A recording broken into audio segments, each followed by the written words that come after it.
जीवित परमेश्वर के विश्वास का वचन, लूका रचित सुसमाचार अध्याय 10। इन बातों के बाद प्रभु ने 70 और मनुष्य नियुक्त किए और जिस जिस नगर और जगह को वह आप जाने पड़ता, वहाँ उन्हें दो दो करके अपने आगे भेजा। उसने उनसे कहा कि खेत बहुत है परंतु मजदूर थोड़े हैं, इसलिए खेत के स्वामी से विनती करो कि वह अपने खेत काटने को मजदूर भेज दे। जाओ, देखो, मैं तुम्हें भेड़ों के समान भेड़ियों के बीच में भेजता हूँ। इसलिए न बटुआ, न झोली, न जूते लो और न मार्ग में किसी को नमस्कार करो। जिस किसी घर में जाओ, पहले कहो, इस घर पर कल्याण हो।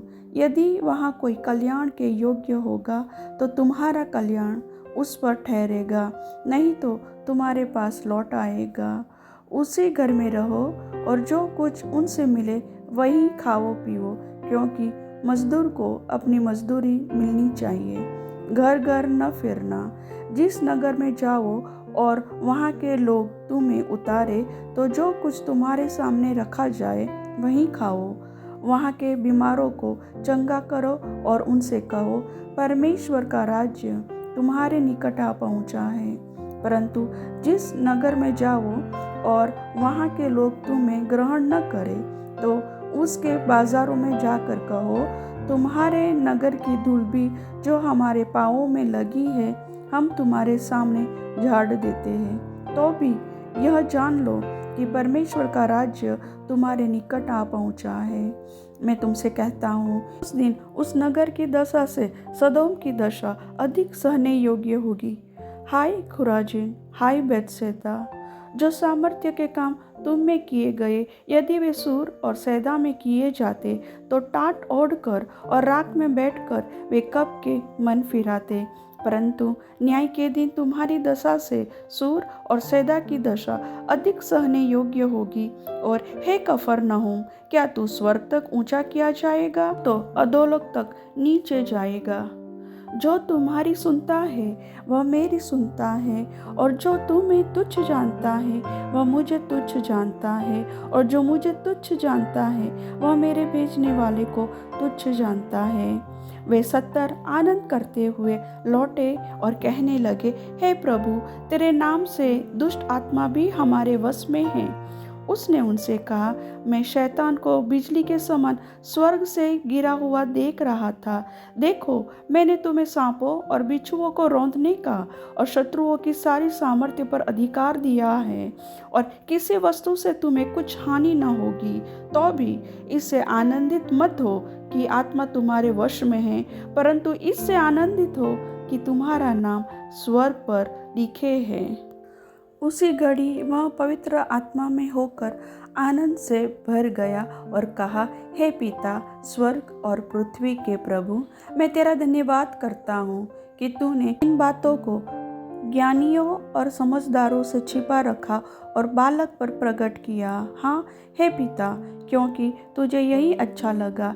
मेरे पिता ने मुझे सब कुछ सौंप दिया है, और कोई नहीं जानता कि पुत्र कौन है, केवल पिता, और पिता कौन है यह भी कोई नहीं जानता, केवल पुत्र के और वह जिस पर पुत्र उसे प्रकट करना चाहे। तब चेलों की ओर मुड़कर अकेले में कहा, धन्य है वे आंखें जो ये बातें जो तुम देखते हो देखती है, क्योंकि मैं तुमसे कहता हूँ कि बहुत से भविष्यवक्ताओं और राजाओं ने चाहा कि जो बातें तुम देखते हो देखे पर न देखी, और जो बातें तुम सुनते हो सुने पर न सुनी। और देखो, एक व्यवस्थापक उठा और यह कहकर उसकी परीक्षा करने लगा, हे गुरु, अनंत जीवन का वारिस होने के लिए मैं क्या करूं? उसने उससे कहा, व्यवस्था में क्या लिखा है, तू कैसे पढ़ता है?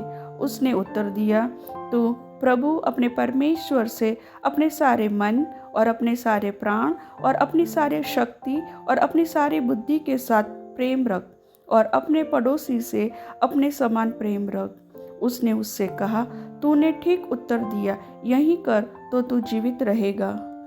परंतु उसने अपने आप को धर्मी ठहराने की इच्छा से यीशु से पूछा, तो मेरा पड़ोसी कौन है? यीशु ने उत्तर दिया, एक मनुष्य यरूशलेम से यरीहो को जा रहा था कि डाकुओं ने घेर कर उसके कपड़े उतार लिए और मार पीट कर उसे अधमरा छोड़कर चले गए। और ऐसा हुआ कि उसी मार्ग से एक याजक जा रहा था, परंतु उसे देख के कतरा कर चला गया। इसी रीति से एक लेवी उस जगह पर आया, वह भी उसे देख के कतरा कर चला गया। परंतु एक सामरी यात्री वहां आ निकला और उसे देखकर तरस खाया। उसने उसके पास आकर उसके घाव पर तेल और दाखरस पर पट्टियां बांधी और अपनी सवारी पर चढ़ाकर सराय में ले गया और उसकी सेवा टहल की। दूसरे दिन उसने 2 दीनार निकालकर सराय के मालिक को दिए और कहा, इसकी सेवा टहल करना, और जो कुछ तेरा और लगेगा वहाँ मैं लौटने पर तुझे भर दूंगा। अब तेरी समझ में जो डाकुओं में घिर गया था, इन तीनों में से उसका पड़ोसी कौन ठहरा? उसने कहा, वही जिसने उस पर दया की। तूने उससे कहा, जा तू भी ऐसा ही कर। जब वे जा रहे थे तो वह एक गांव में गया और मार्था नामक एक स्त्री ने उसे अपने घर में उतारा। मरियम नामक उसकी एक बहन थी, वह प्रभु के चरणों में बैठकर उसका वचन सुनती थी। परंतु मार्था सेवा करते करते घबरा गई और उसके पास आकर कहने लगी, हे प्रभु, क्या तुझे कुछ भी चिंता नहीं कि मेरी बहन ने मुझे सेवा करने के लिए अकेली ही छोड़ दिया है? इसलिए उससे कह कि मेरी सहायता करे।